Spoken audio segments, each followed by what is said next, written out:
Friends, मैं हूँ गीत। आज एक बेहद खूबसूरत पौधे के साथ आई हूँ और इस पौधे का नाम है कॉर्डिलाइन फ्रूटिकोसा प्लांट। ये एक परमानेंट प्लांट है, इंडोर प्लांट है जो सालों भर आपके घर में बने रहते हैं अगर आप इसकी देखभाल अच्छे से करेंगे तो। बहुत अच्छी तरह से ये जो प्लांट है, लो मेंटेनेंस प्लांट है, बहुत अच्छी तरह से ग्रो होते रहते हैं। इनको ज़्यादा देखभाल करने की ज़रूरत नहीं पड़ती है, लो मेंटेनेंस प्लांट है। गर्मियों में इसकी देखभाल कैसे करें कि इसकी ग्रोथ अच्छे से होती रहे, तो इसको फ्रेंड्स जब भी आप लेकर आते हैं तो कुछ 8-10 दिनों के लिए इसको शेडेड एरिया में रखें। लाते के साथ नए गमले में इसकी रिपोर्टिंग ना करें, नहीं तो आप लाते के साथ किसी प्लांट को गमले में लगाते हैं तो प्लांट के ख़राब होने के चांसेस ज़्यादा होते हैं, क्योंकि प्लांट शॉक में चला जाएगा अगर आप लाते के साथ लगा देते हैं। तो कुछ ऐसे गार्डनर्स जो कि फ्रेंड्स बहुत एक्सपीरियंस्ड होते हैं वो ऐसा करते हैं तो पौधे नहीं ख़राब होते, लेकिन जिन्होंने कभी पौधे नहीं लगाए हैं और वो पहली बार अगर ऐसा कर रहे होते हैं तो उनके पौधे ज़्यादा चांसेस होते हैं ख़राब होने के लिए, क्योंकि उनको आइडिया नहीं होता है कि पौधे को किस तरह से लगाना चाहिए। इसलिए तो कुछ 8-10 दिनों के लिए शेडेड एरिया में प्लांट को रखें, उसके बाद फिर प्लांट को निकाल कर इसकी रिपोर्टिंग करें। आप चाहें तो गमला कोई भी इस्तेमाल कर सकते हैं, क्योंकि एक इंडोर प्लांट है तो आप सेरेमिक पॉट में भी लगाना चाहें तो लगा सकते हैं। तो सेरेमिक पॉट में अगर आप लगाना चाहते हैं तो फ्रेंड्स उसमें आपको देखभाल बहुत ज़्यादा करनी पड़ेगी। ख़ास तौर से बहुत ज़्यादा पानी अगर प्लांट में चला जाता है तो उससे प्लांट ख़राब हो जाते हैं। तो ओवर वाटरिंग की वजह से प्लांट बहुत जल्दी ख़राब हो जाते हैं। सेरेमिक पॉट्स में मिट्टी का गमला बेस्ट रहता है इसके लिए, और सीमेंट के गमले, दोनों गमले में आप लगाएं, आपका प्लांट ख़राब नहीं होगा। लेकिन ध्यान रखना है कि ओवर वाटरिंग किसी भी तरह के गमले में आप लगाते हैं तो ना करें। लेकिन अगर कभी हो जाता है ओवर वाटरिंग, ज़्यादा पानी डल जाता है, तो आप उसको तब तक दोबारा उस गमले में पानी ना डालें जब तक कि उसकी मिट्टी पूरी तरह से सूख नहीं जाती है। गमले में अगर आप सीमेंट के या मिट्टी के गमले में आप इसको लगा रहे हैं तो इसके लिए आप सिर्फ मिट्टी और एक हिस्सा मिट्टी और एक हिस्सा सिर्फ गोबर की खाद में मिलाकर लगा सकते हैं। साथ में आप चाहें तो रेत मिला लें, उससे इसकी मिट्टी थोड़ी सी सॉफ्ट हो जाती है तो प्लांट में पानी ज़्यादा देर नहीं रुकता है और प्लांट अच्छी तरह से ग्रो होते रहते हैं।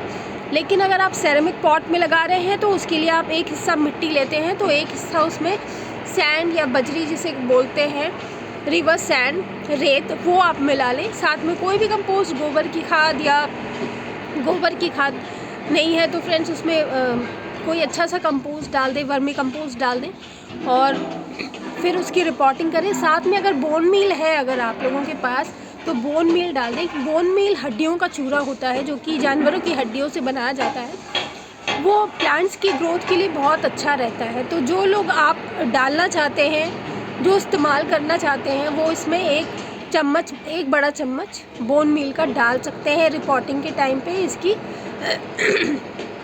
सॉइल मिक्स में। तो इससे जो है प्लांट की ग्रोथ अच्छी होती है। और फिर इसको लगाने के बाद आप इसमें अच्छे से पानी दे दें और पानी देने के बाद फिर इसको आप शेडेड एरिया में रख दें। ये जो प्लांट है इसको धूप बहुत कम ज़रूरत पड़ती है, धूप की बहुत कम ज़रूरत होती है, लेकिन धूप की ज़रूरत होती है। तो जब प्लांट लगाए आपको 10-15 दिन बीत जाते हैं तब इसमें आप धूप दिखाना शुरू करें। इसको लंबे वक्त तक प्लांट को अंदर घर के ना रखें या इंडोर एरिया में ना रखें, इसको धूप ज़रूर दिखाएं। ऐसी जगह में रखें जहाँ इसे फ्रेश हवा भी मिले बाहर की। धूप दिखाने से फ़ायदा बहुत होता है पौधे में, इसकी एक तो ग्रोथ बहुत अच्छी होगी, दूसरा प्लांट्स के जो शेड्स होते हैं वो मेंटेन रहेंगे। अगर इसको हल्की धूप मिले, सुबह की 2-3 घंटे की हल्की धूप इसको दिखाएंगे तो इसकी ग्रोथ बहुत अच्छी होगी और पत्तियों के जो शेड्स हैं वो मेंटेन रहते हैं, बने रहते हैं, बरकरार रहते हैं। तो इससे जो प्लांट है आपका खूबसूरत बना रहेगा। अगर आप घर के अंदर रखते हैं इसको तो लंबे समय तक घर के अंदर रहने की वजह से, धूप ना मिलने की वजह से, एक तो इसमें कीड़े मकोड़े और फंगल इन्फेक्शन होने का बहुत चांसेस इसके ज़्यादा हो जाते हैं। और जो प्लांट है फ्रेंड्स उसकी ग्रोथ भी अच्छे से नहीं हो पाती है, क्योंकि प्लांट को धूप भी नहीं मिलता है ठीक से। प्लांट लेगी सा हो जाता है। लेगी कहने का मतलब है कि प्लांट बिल्कुल लंबा हो जाता है, उसका स्टेम बहुत लंबा होता जाता है, लेकिन पत्तियां नीचे नहीं रहती हैं, सिर्फ ऊपर की तरफ निकलती हैं। तो अगर आप इसको धूप दिखाएंगे तो इसकी जो पत्तियाँ चारों तरफ से निकलेंगी और बराबर निकलेंगी। लेकिन अगर आपका प्लांट ऑलरेडी लेगी हो गया है, नीचे पत्तियां नहीं है, सिर्फ ऊपर पत्तियां, तो उसकी प्रूनिंग कर दें, हल्की प्रूनिंग कर देंगे तो बहुत सारे शूट्स निकल जाते हैं और बहुत सारी पत्तियाँ निकलेंगी, प्लांट आपका घना हो जाएगा। पौधे को लगाने के बाद जब आप रिपोर्टिंग करते हैं तो 1 से 1.5 महीने के बाद उस प्लांट में दोबारा खाद डालें। खाद डालने के लिए आप उसमें गोबर की खाद इस्तेमाल कर सकते हैं। साथ में मैंने जो अभी बोन मील बताया फ्रेंड्स, जिनको डालना है, जो इस्तेमाल करना चाहते हैं वो कर सकते हैं। 1 बड़ा चम्मच बोन मील डाल दें और फिर इसकी गुड़ाई करके उसमें फर्टिलाइज़र डालने के बाद इसमें आप पानी डाल दें और इसको फिर ऐसी जगह में रख दें। अगर घर के बाहर लॉन एरिया में रखा है जहाँ धूप मिलता है तो बहुत सारे पौधों के बीच में रख दें। छन के धूप इसको मिलेगी तो इसकी जो कलर है पत्तियों का वो मेंटेन रहेगा, प्लांट ख़राब नहीं होगा। इसकी हेल्थ भी अच्छी रहेगी, पौधे की ग्रोथ अच्छी होती रहेगी और आपका प्लांट जो है ज़्यादा आपको किसी भी तरह से प्लांट की और देखभाल करने की ज़रूरत नहीं पड़ेगी, क्योंकि इसे बाहर धूप भी मिल रहा है, पानी भी मिल रहा है अच्छे से, और इसे जो है फ्रेश हवा वो भी मिल रहा है, तो इससे प्लांट बहुत खुश रहता है। और अगर आप सेरेमिक पॉट में लगा रहे हैं फ्रेंड्स तो मिट्टी हल्की बना लें, बहुत हल्की। एक तो सेरेमिक पॉट में प्लांट्स बहुत जल्दी ख़राब होते हैं, तो ड्रेनेज होल चेक करें और ड्रेनेज होल चेक करने के बाद आप बड़ा ड्रेनेज होल हो उसके ऊपर अच्छे से हल्की बजरी थोड़ी बहुत रख दें ताकि मिट्टी पूरा बाहर ना निकले गमले से, बस पानी निकल जाए। और मिट्टी हल्की बनाए तो 1 हिस्सा मिट्टी में 1 हिस्सा रेत मिला दें।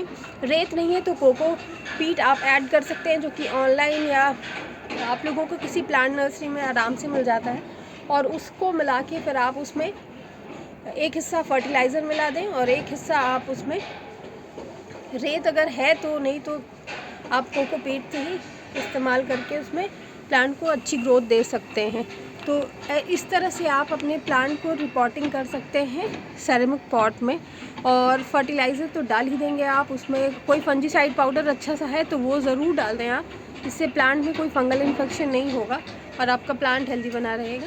सेरेमिक पॉट में जब भी आप पानी दें तो इतना ध्यान ज़रूर रखें कि सेरेमिक पॉट में पानी बहुत दिनों तक उसमें जो मॉइस्चर है बना रहता है। एक बार पानी देते हैं आप तो दोबारा उसमें पानी तभी दें सेरेमिक पॉट्स में जब उसकी मिट्टी गमले की पूरी तरह से सूखने लगती है। उंगली डालकर आप गमले में चेक कर लें, क्योंकि कोकोपीट में ऑलरेडी जो भी पानी आप देते हैं बहुत दिनों तक उसमें बना रहता है, तो इसलिए आपको बार बार उसमें वाटरिंग करने की ज़रूरत नहीं पड़ती है। तो आप गमले को चेक करें पानी देने के पहले और पानी को अच्छे से प्लांट के ऊपर शावर किया करें, दोपहर या सुबह के टाइम पे, शाम के टाइम पे ना करें, नहीं तो आपका प्लांट ख़राब हो सकता है फंगल इन्फेक्शन की वजह से, कीड़े मकोड़ों की वजह से।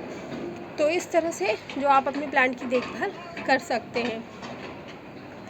प्रोपगेशन की बात करूं तो फ्रेंड्स आप इसको कटिंग से बहुत आसानी से लगा सकते हैं।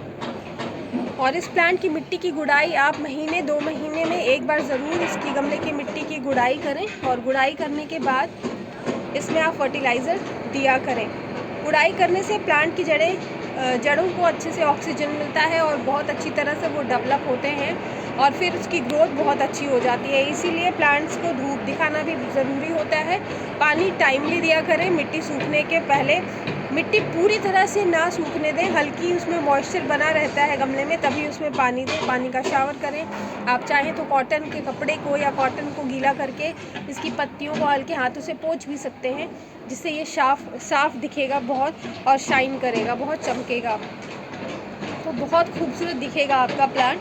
तो इस तरह से आप अपने प्लांट की देखभाल कर सकते हैं गर्मियों में, और कटिंग से आप बहुत सारे प्लांट्स बना लेते हैं। प्रोपगेशन इसकी बात करूं फ्रेंड्स, प्रोपगेशन की, तो एक पौधा तो मैंने बताया कटिंग से आप बना सकते हैं। इसके अलावा इसकी जड़ों में छोटे छोटे बेबी प्लांट जैसे अरेका पाम के चारों तरफ निकल आते हैं ना जड़ों के आसपास, वैसे इसके भी आसपास निकल आते हैं। तो वो पौधे जब बड़े हो जाएं तो उसको अलग से निकाल के आप डिवाइड कर लें और फिर नए पॉट में लगा दें, तो इससे आपका नया प्लांट भी तैयार हो जाएगा।